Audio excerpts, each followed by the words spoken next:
Hello friends, I believe you have been well. Mine is to thank all of you who have subscribed, and if you have not subscribed to my YouTube channel, I do request you to subscribe. You just click the part written subscribe, and there you go. It is just once, you don't have to pay anything. And today we are going to look at something very special, and this is how to prepare preserved kunde and miroo.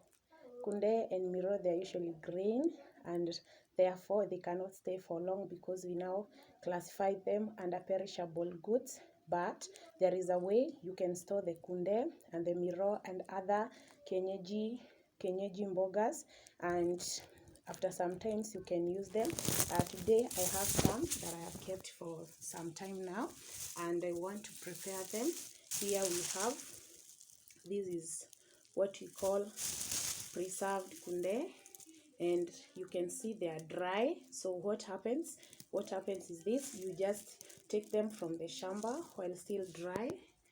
You take them from the shamba while still dry, while still green, and then you sun dry them. After sun drying them, you store them in a well aerated container. And for my case, I just stored them in this bag, which is well aerated. As you can see, it is well aerated, so they have not gone bad.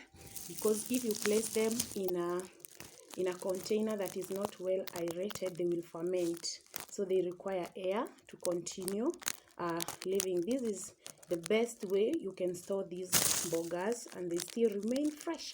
So we are going to prepare them, and maybe you're asking yourself, how do we prepare, how do we store them? As I have said, you go to your shamba, you get your miroo, you get your kunde or any other kienyeji, and then you sun dry them. You place them in a well aerated container, and then you store it. For instance, this one, it has been here for the past about 4 months, and they are still fresh. So I'll show you what to do so that you can be able to prepare them. Let's go. You take your dry kunde. As you can see, these are dry kundes here, and they're already dry, they're not green. And you soak them in water. After soaking them in water, you're supposed to let it stay there for about 1 hour in order to soften it.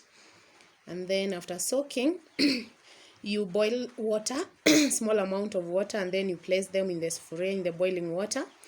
Let the kunde and the miroo boil for some time. You can add magadi to fasten the cooking, or you can add msheleha, as we call it in our tribe. And this is ash water. I prepared it from the ash, so that water usually has a bitter taste and usually breaks the materials. And then after it has boiled and cooked well, then fry them. Add your spices. You can see the products, it's yummy. And sometimes you can see at times I like adding milk. So you can see this is the product without milk, and then you can see the one with milk. It's just, it is just awesome. You will not prevent yourself from